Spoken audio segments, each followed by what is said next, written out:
Football. Enid Plainsmen Football with Steve and Steve. A big win for the Enid Plainsmen as they beat Ponca City Wildcats 20-13 last Friday night, and makes the, record 1-1. Yep. So congratulations on the big win. Thanks. Welcome to Enid Plainsmen Coaches Show with along with Coach Steve Hayes. I'm Steve Kime, and Coach, how would you summarize the game? Pretty exciting. Yeah, it was really exciting. We had a couple big plays on offense and special teams that allowed us to score enough points to win, and then the defense just played great all night, including that final goal line stand where Ponca City had 6 snaps inside the 5-yard line and couldn't find a way to get in the end zone. And just really, really proud of how hard the kids played, how fundamentally well they played. I think the fact that they were able to do what they did has a lot to do with how well our coaches prepared them and how well they responded to their preparation. So it was a fun night. It's a lot of fun to beat Ponca. It's even more fun to beat them that way. The second half was a little bit more excitement, especially towards the end of the game, especially for the fans, and I know for the coaches as well. Can you just kind of talk us through the last 2 minutes of the game? You have the ball, and then you don't have the ball. Defense really comes in to secure the win. What's going on as a coaching staff in the last 2+ minutes? Yeah, there at the end, Ponca gained possession of the ball through a critical error on our part. We had a backwards pass that they actually scooped and scored on, but a referee had blown an inadvertent whistle at the time that the ball hit the ground. And really what should have happened is they should have replayed the down because of the whistle. They awarded Ponca the ball saying that they had gained possession of it, which they really hadn't at that point. And so it was 2 mistakes on that play that gave us an opportunity to play defense, and that's where our defense kept them from scoring. We got the ball back probably with about 20 seconds left and ran 2 plays and ran out the clock and was able to secure the victory. A very exciting way to win, very stressful way to win for us coaches, I'm going to tell you. I was wondering when you were going to get to that point. So it's pretty stressful. Yeah. Well, we want to take a look at the highlights before we roll the tape, if you will. What are some of the highlights we want to talk about? We know there's a punt return and some big defensive stands. What else? Yeah, some great plays. We have a really nice run by Titan Stevens, about a 55-yard carry where he breaks a couple tackles and bounces to the sideline. We have a punt return by Will Phillips for a touchdown, which was a big play, 90-yard return. Have a couple plays off the goal line stand, and so just some real good stuff for the people to look at today and kind of get a snapshot of what the game looked like last Friday night. Yeah. Well, welcome to Plainsmen Football 2018, the Coaches Show with Steve and Steve. So let's roll the highlights from the big win of the Plainsmen as they beat Ponca City 20-13 at the home field of the Wildcats. And here we go with the playbacks. This is the first touchdown by Titan. We run an outside zone play. Good block by Damian Ryman and Abraham Rodriguez. He pops out of there. They don't have the speed to recover. Everybody kind of got bunched up in there, and he takes to the end zone. And this right now makes the score 7-6. Here we have the punt return. This is a third quarter play. The center punter exchange is not very good. He kicks it right to Will, which is an error on their part. You shouldn't do that. And Will takes it from the 10-yard line to the house. Got guys hustling downfield, Damian hustling downfield, CJ Adams hustling downfield, try to run some interference, and Will does the rest of the work on his own. And about the 50-yard line, you could see where his speed really started picking up because I think he saw the daylight part and said, let's go. Knew he was going to get in there. Here they'd put 11 people in the line of scrimmage to stop the run, so we threw a little pop pass over the middle to Titan. A nice execution by Blake and Titan on that play. It's a bootleg here in the first quarter. Nice throw to Abraham Rodriguez by Blake Priest, and great catch by Abraham to go up high and get the ball down. Here's a good little 19-yard run by Will, start the second half. Good kick-out block by Titan. Will runs up underneath it and ends up having a nice game for us on that drive that we scored on. Here defensively, great job all night by our defense, especially stopping the run. Here Jaden Americut leverages it outside and makes a tackle for a 2-yard loss by coming off the blocker. Pretty exceptional play for that young man. Here as well, we have a run by the quarterback. Great job filling by Gaw and Priest. Bounces it back and we get the tackle by the backside linebacker. This play right here is third down on the goal line. They've had 5 snaps inside the 5 already. They run a little trick play pass. Damian Ryman, you can't see it, does a great job of covering the receiver. He's not open, and then the rest of the guys pursue, catch up, and knock him out of bounds. They'd started on the 1-yard line here, and we'd already driven them back to the 5 on previous plays. Here's the last play of the game. Great job by Caleb Stanley. Ball gets knocked out. I think one of their players is going to grab it, and 2 of our kids show up and knock him out of bounds. that pretty much ends the game right there. Beautiful defensive stand by our kids. Yeah, that was a huge play, and Yeah. I know it was fun for the athletes involved. So, well, a big win, Coach. Again, congratulations, 20-13 over Ponca City. Yeah. And we want to take this time out now to meet members of the Plainsmen team, and we'll have a special guest in a few moments. Thank you for joining us. We'll be right back after this. Hey, Shingle is back to me. Teelan Phillips, class of 2020, running back. TJ Parker, sophomore, linebacker, receiver. Colton Dillon, 2019, offensive line. I'm Jaden Murcutt, junior, receiver DB. My name is Dan Raymond. I'm class of 2020. I play receiver and safety. Tyler Holland, class of 2021, offensive line. Hayden Priest, class of 2019, linebacker. We certainly enjoy showing the introductions, player highlights, and we'll continue to do so throughout the year. Now we have an in-studio introduction to make. Coach? Today, it's my pleasure to introduce you to one of our outside linebackers, strong safety, is one of our tougher football players on the team, has been selected as a captain, and had a big role in that goal line stand the other night. Made some big plays and really is a kind of the heart of our defense, and real proud of him, real proud of how hard he's worked and what a great football player he's become. Izzy Mendenhall is our player today, and Izzy Mendenhall, he's got quite a story. He overcame a lot of adversity last year and is having a fine senior season this year. Right. Izzy, talk a little bit about what position you play on defense and what that means. What do you do? I'm a outside Sam linebacker, so sometimes I have to go and blitz, go inside, go to C gap, B gap, A gap, or other times I have to what we call as a hound, and I'll drop to the flats and help out our corners and our other safeties with the shorter routes that they can't get to because there's a longer route. Yeah, does a great job of it. Izzy really is kind of a playmaker. I think you characterize him. He's always in the middle of the good things that are going on. It's obvious to me, by the way, that you play the game, that you love football and you love being a Plainsman. Why do you love it? Yes.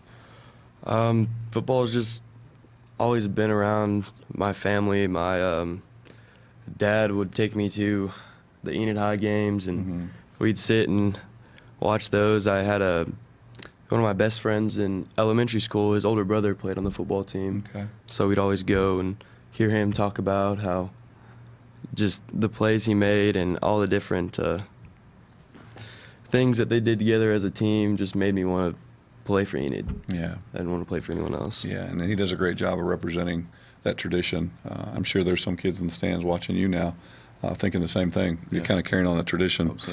Well, you had kind of a tough year last year. You had an appendectomy and had a couple injuries, and your junior season was kind of shortened. Yeah. In preparation for this year, what are some of the things you've done to get ready and make the most out of your senior year? Really, I just tried to give 100% effort every time I could, because I knew that just one little injury could bring me out. After what happened to me, and then seeing Will and seeing his drive and just determination, because he had less of a chance to play than me, and that really drove me. Kind of inspired you. Yeah. Yeah, that's great. That's great. All right, as a senior captain, defensive leader, what are some of your goals for this football season? Well, first it's obviously going to be beat Michigan McGinnis. Okay. Really want to beat them.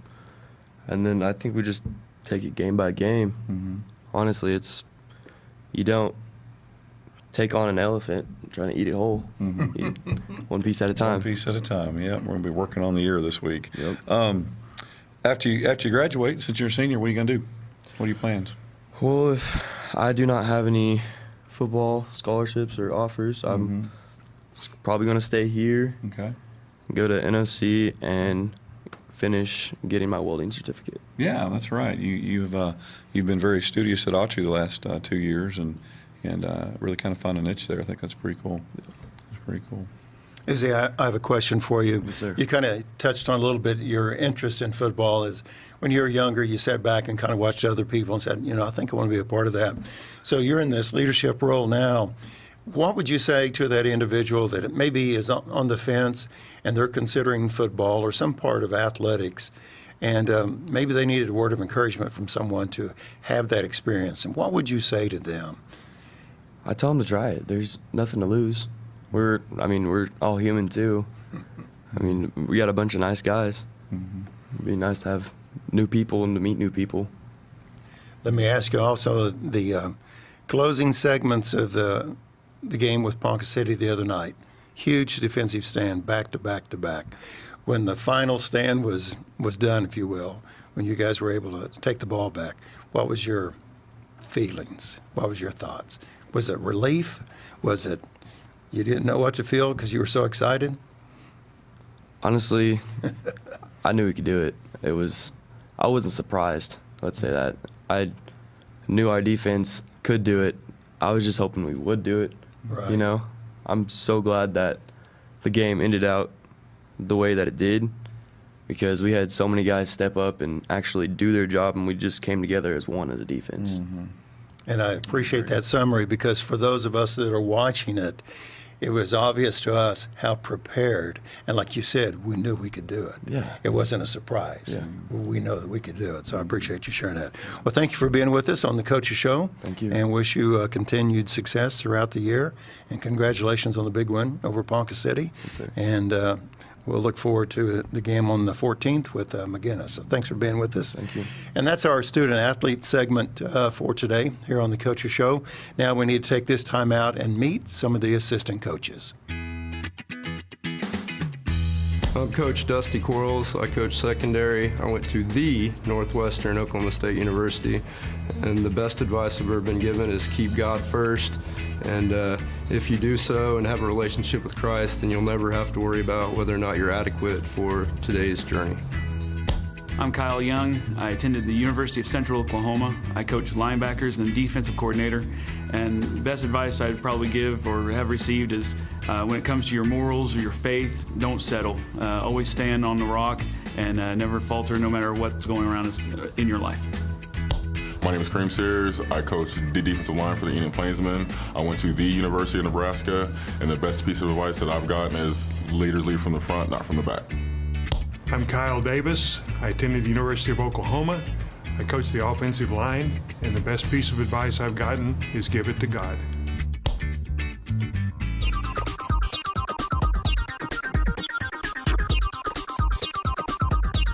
Welcome back, and thank you for staying with us on Plainsmen Football, Coach's Show with Steve and Steve. And as we move into the segment Chalk Talk Coach, last week we had kind of a player position profile. This week we want to talk about free safety. Okay. Every once in a while you'll hear an announcer on television talk about the free safety made a play here and made there. Tell us in layman's terms, free safety. The free safety is a player that he's the back end of the defense. He usually lines up 10 to 12 yards deeper than the football on the defensive side of the ball. He's the deepest player on pass coverage most of the time. Typically covers the middle third of the field or a half of the field, and then also is run support late on any type of run play. It's a tough position because you do the most running of anybody on the field, and you really have a role in both the run game and the pass game where, for example, like a cornerback is really responsible for covering receivers. A free safety has to be a little bit linebacker and a little bit cornerback in order to be good at it. And we've had really good play out of our free safeties this year as far as being great on run support. You saw in that second to last goal line play where our free safety came up and made the tackle for a loss there, and then also not get beat deep when they throw the ball deep down the field and be over the top of some of the other team's best athletes. And so pretty challenging position. We've been fortunate to have really good free safety play this year on our defense. And what would you identify as the skill set besides partial linebacker, partial speedster? Mm-hmm. What else? What is the ideal free safety? Well, they have to have good ball skills as far as being able to play football when it's in the air. A lot of times you'll see a kid on a deep throw kind of lose the ball and lose his balance, and a receiver make a catch when he was otherwise covered, and the DB had done a good job. And so I think the ability to finish those type of plays, and has to be a great open field tackler, because usually they're the last line of defense, and when they get there to make the play, it's just them and nobody else. And if they don't make the play, it's a touchdown. And so I would say those two characteristics are very, very important as far as being able to play the ball in the air and in space, and then be a great tackler in space as well. And it's given with the term free safety, they have the freedom pretty much to move every which direction, wherever the ball's at, wherever they can make the play. The field is pretty much theirs to roam, yep. That's exactly right. All right. And that's our segment of Chalk Talk for this week as we discuss free safety. And let's take this time out. We need to meet more members of Plainsmen Football, and let's do that right now. Ethan Armstrong, junior, quarterback and receiver. Nate Gamble, class of 2021, O-line, D-line. John White, class of 2021, corner, receiver. My name is Trent Mitchell. I play linebacker, and I'm a junior. Trason Ensminger, running back, sophomore. Caden Bezichek, class of 2021, defensive line. Marvin Hanna, head equipment manager. Graduated in high in 1991. I've been equipment manager here for 24 years. Welcome back to the Plainsmen Football Show along with Coach Steve Hayes, Steve Kime. And I'd like to remind you, if you have a question or if you're watching the ball game from the third row and you're thinking, what were you thinking, Coach Hayes? You have an opportunity to send him a question. You can email Coach Hayes at asksteve@enid.org. asksteve@enid.org. Okay, Coach, you went for 2, and then you went for 2 again. What were you thinking? Well, we'd actually practiced all week long going for 2 after our first score, something we wanted to do. Felt like it's a good momentum boost. And if you've practiced it, your level of execution is pretty high, and you got a pretty good chance of making it. And our youthful quarterback got excited in the moment of us scoring, and so we lined up for 2, and he was on the sideline celebrating, and we had to run him on the field late and ended up not working out very well. And so we actually had a plan in place that we'd worked on. The second time that we went for 2, it worked really well. We ended up doing what we wanted to do the first time and really pulled it off. The receiver was wide open in the end zone, and I got the 2-point conversion, which was pretty important at that point because it put us ahead by 7, making the score 20-13. And so fortunately we were prepared for that moment. It just happened later in the game than we wanted it to. So anyway.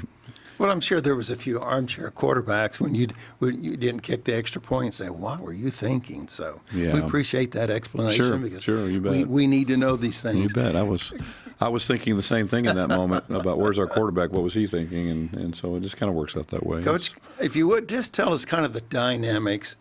When we're watching the game and we're watching the coaches pacing back and forth, they all have different roles. Can you kind of tell us of the dynamics that are going on, especially when you decide, hey, we're going to go for 2? Is there a kind of a chain reaction to all the other coaches in their preparation for their players? How do you?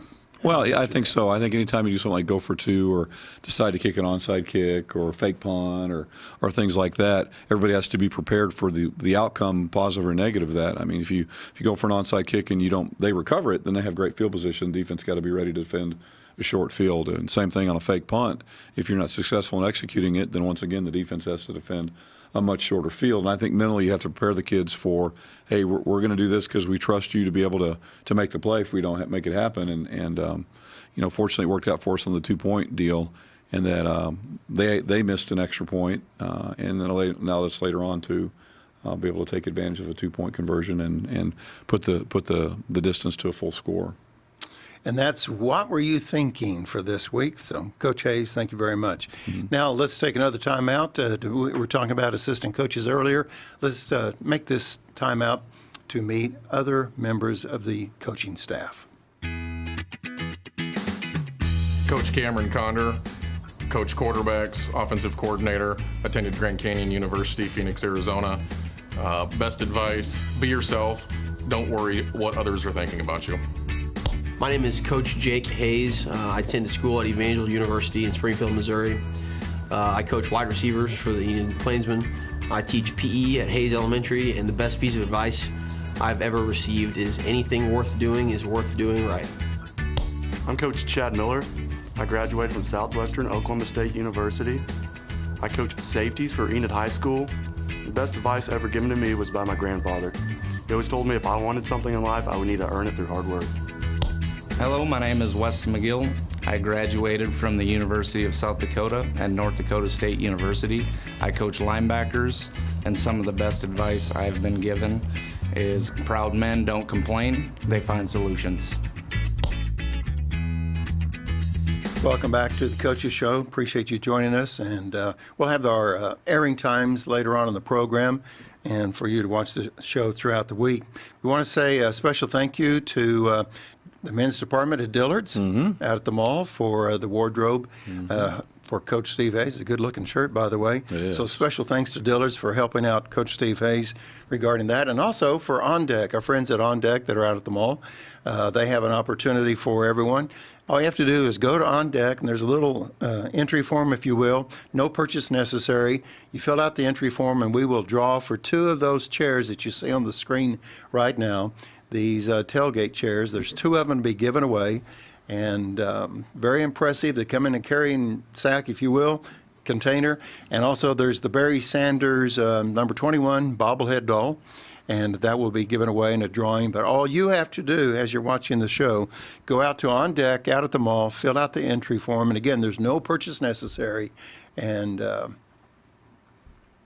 hopefully you'll win.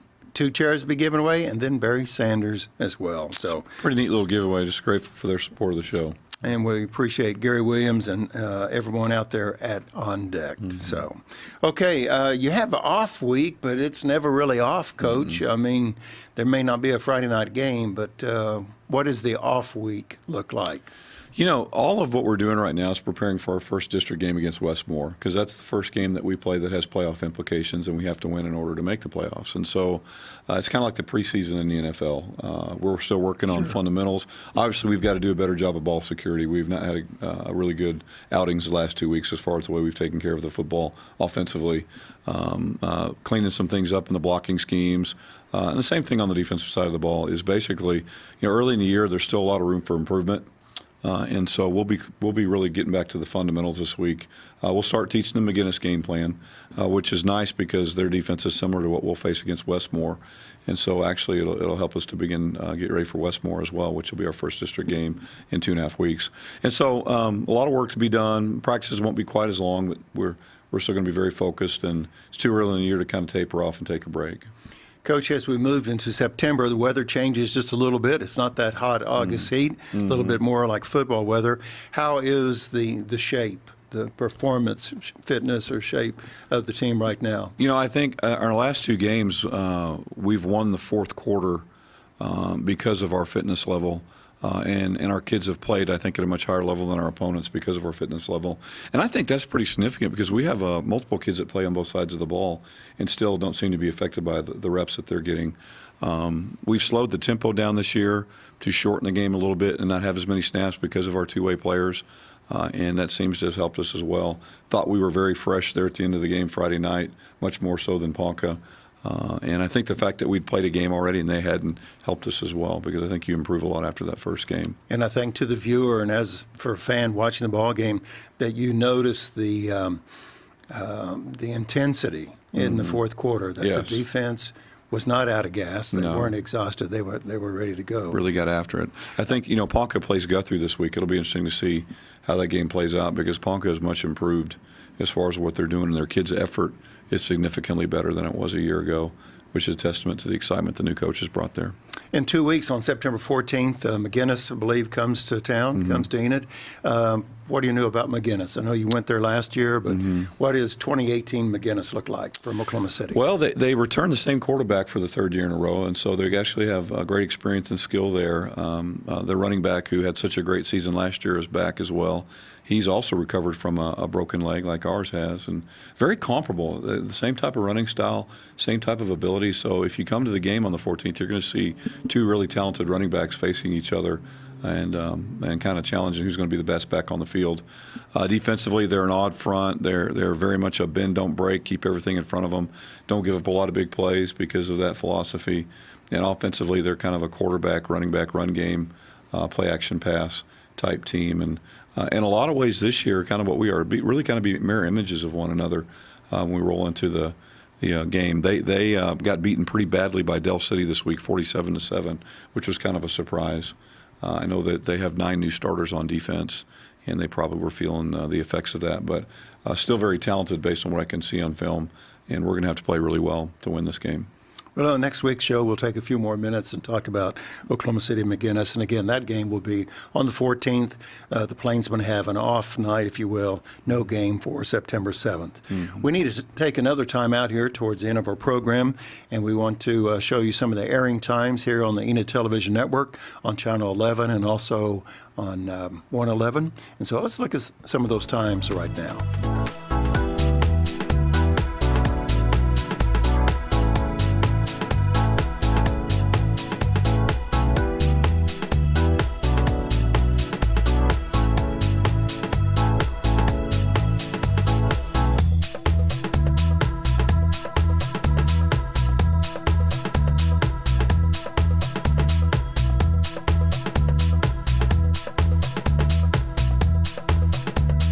Again, we hope you are able to take time in your busy schedule and watch some of those airing times. I know, Coach Hayes, you like to watch the Coach's Show from time to time and just see the playbacks once again, but also the student athlete is a nice feature, and we appreciate the opportunity to do that.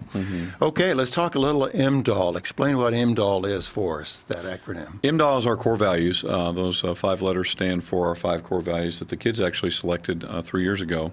Integrity, mental toughness, discipline, accountability, and loving one another. Our emphasis this week is really going to be on this idea of discipline, the ability to do the correct thing over and over again. I think anybody can do well one time at a skill or a trade or a habit, but the people that are successful are the ones that have disciplined habits over and over again. You know, for example, you might go to the store and refrain from buying something because it doesn't fit in your budget on that given day. Discipline's being able to do that every day. And in football, you know, I think a lot of times we'll have kids do things correctly.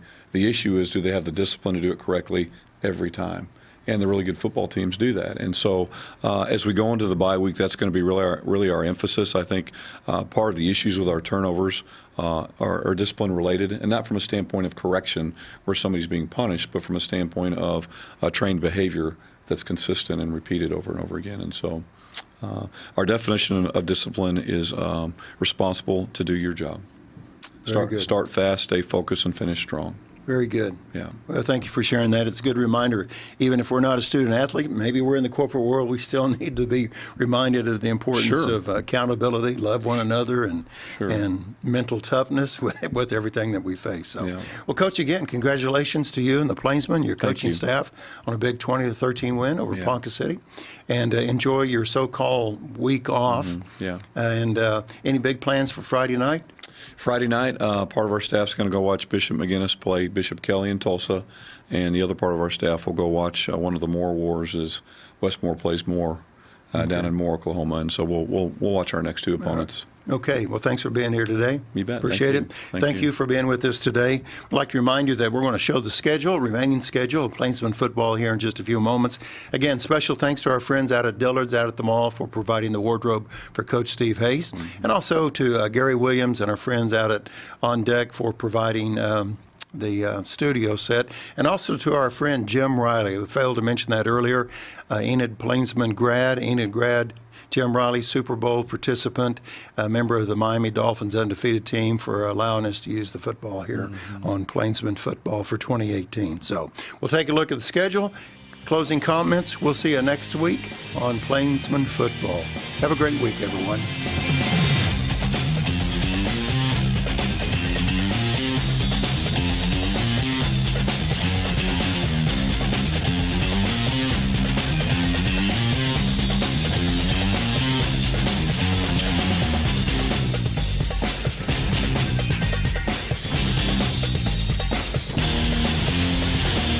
Thank you for watching Enid Plainsmen Football with Steve and Steve on ETN.